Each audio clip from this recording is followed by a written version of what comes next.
Halo semuanya, bagi kalian yang menonton video ini di waktu tertentu, selamat pagi, selamat siang, selamat sore, dan selamat malam. Perkenalkan, nama aku Iputu Andra Septa Raditya atau bisa dipanggil Andra. Jadi, di video ini, aku akan menjelaskan tentang salah satu sejarah kerajaan agama Hindu yang ada di India. Nah, kerajaan yang aku bahas yaitu kerajaan yang terkenal karena dianggap sebagai masa kemasan India dalam ilmu pengetahuan, matematika, astronomi, agama, dan filsafat. Nah, jadi kerajaan yang akan aku bahas yaitu kerajaan Gupta. Tanpa berlama-lama kembali, mari kita masuk ke pembahasannya.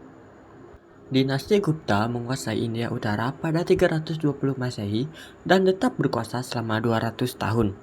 Jalan mereka untuk berkuasa dibuka oleh bangsa Kus. Bangsa Kus merupakan suku pengembara Asia yang bermukim di Bactria, kini menjadi Tajikistan, dan dipengaruhi oleh kebudayaan Yunani.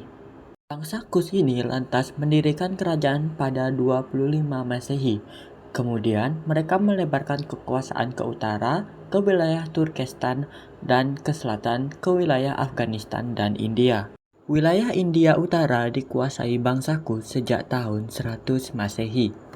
Raja terbesar bangsa Kus ini adalah Kanishka pada tahun 100 sampai 130 Masehi. Dia adalah seorang pemeluk agama Buddha. Raja Kanishka ini dalam pemerintahannya sangat mendukung sikap toleran dalam masalah sosial dan kesenian. Orang Kus ini sangat makmur karena menguasai sebagian besar daerah perdagangan di Asia. Namun, sekitar tahun 240, Raja Sapur dari Persia bisa merebut kekuasaan bangsa Kus ini. Sejak saat itu, kekuasaan bangsa Kus ini sangat sulit untuk bisa kembali dan tidak pernah pulih kembali. Akhirnya, keluarga Gupta bisa menguasai wilayah India sebelah utara ini. Keluarga Gupta adalah kalangan pangeran rendahan yang tinggal di Magadha.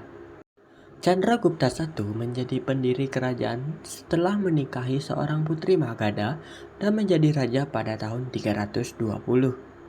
Chandragupta I ini memulai tradisi Gupta yang melindungi kesenian dan agama serta membantu India menuju zaman keemasan. Dinasti Gupta ini beribu kota di Pataliputra yang merupakan salah satu kota terbesar pada zamannya. Para Maharaja Gupta. Setelah kematian Chandragupta, anaknya yaitu Samudragupta melanjutkan kekuasaan ayahnya. Samudragupta berkuasa selama 45 tahun sejak tahun 335 dan memperluas kekuasaan Gupta melalui kekuatan militer maupun dengan cara diplomasi. Samudragupta memperluas wilayah kekuasaan Gupta ke bagian utara dan bagian tenggara India. Kekuasaan Samudragupta lantas digantikan oleh anaknya yaitu Chandragupta II pada tahun 380 sampai 467. Chandragupta II lantas membawa kejayaan dinasti Gupta dan menjadi salah satu masa keemasan dalam sejarah India. Setelah Chandragupta kedua, Raja Gupta berikutnya pada masa Skandagupta pada tahun 455 sampai 467 berhasil menahan serangan bangsa Hun dari Asia Tengah. Kerajaan Gupta ini diperintah dengan aturan yang longgar. Sehingga ketika Raja Skandagupta meninggal, banyak kerajaan lokal di bawah kerajaan Gupta yang memisahkan diri. Terlebih ketika pada tahun 510 kerajaan Gupta kembali dikacaukan oleh gelombang serangan bangsa Hun sehingga melemahkan kerajaan Gupta. Akhirnya, wilayah India pun terpecah menjadi beberapa kerajaan kecil. Pada tahun 528 di wilayah India terbentuk persekutuan antara Rajput dan kembali sukses untuk menghalau bangsa Hun. Kebudayaan Gupta. Para Maharaja Gupta dikenal sebagai penguasa yang toleran dan kuat. Mereka mengikuti jejak Asoka pada masa Maurya, membangun berbagai monumen yang bertuliskan teks keagamaan hampir seluruh India.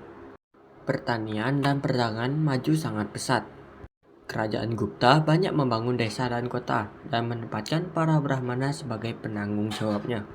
Hikayat suci Hindu yaitu kisah Mahabharata dan Ramayana dituliskan pada masa dinasti Gupta ini. Kalidasa, pujangga India terbesar, menulis tentang cinta, petualangan, dan keindahan alam India. Perguruan tinggi Buddha yang terletak di Nalanda pada masanya menjadi pusat pendidikan untuk belajar agama Buddha, memiliki siswa hingga 30.000 orang. Jejak peninggalan Gupta. Jejak peninggalan dinasti Gupta ini banyak ditemukan di Gua Ajanta. Terdapat sekitar 29 gua yang terletak di dekat Bombay. Gua ini digali oleh para biarawan Buddha dengan menggunakan palu dan pahat. Gua-gua ini dibangun sebagai tempat pertapaan para biarawan. Dindingnya banyak dihias berbagai lukisan indah yang mengisahkan kehidupan Sang Buddha.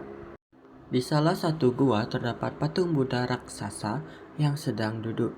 Setiap sosok Sang Buddha tampil dengan mudras yang berbeda, yaitu sikap tangan simbolis yang digunakan dalam tarian bangsa India. Di salah satu gua juga terdapat lukisan yang menggambarkan para musisi dan penari yang sedang menghibur keluarga kerajaan. Gua Ajanta menandai puncak kebudayaan agama di India ketika yoga dan meditasi dikembangkan sepenuhnya. Aula Chaitya dibangun dan dipahat dengan sangat rumit, terletak di kompleks Gua Ajanta. Aula Chaitya ini adalah kuil yang juga sekaligus digunakan sebagai ruang meditasi dan pembahasan filosofis. Tidak jauh dari kompleks Gua Ajanta, yaitu di Ellora, terdapat gua yang berisi karya seni dari agama Hindu, Buddha, dan tradisi keagamaan Jain. Keberadaan gua ini menandakan sikap toleransi selama zaman Gupta, di mana ketika keyakinan ini berkembang bersama dengan damai. Nah, teman-teman, segitu saja pembahasan kita tentang dinasti Gupta. Terima kasih sudah menonton dan jangan lupa untuk like video ini sebanyak-banyaknya. Terima kasih.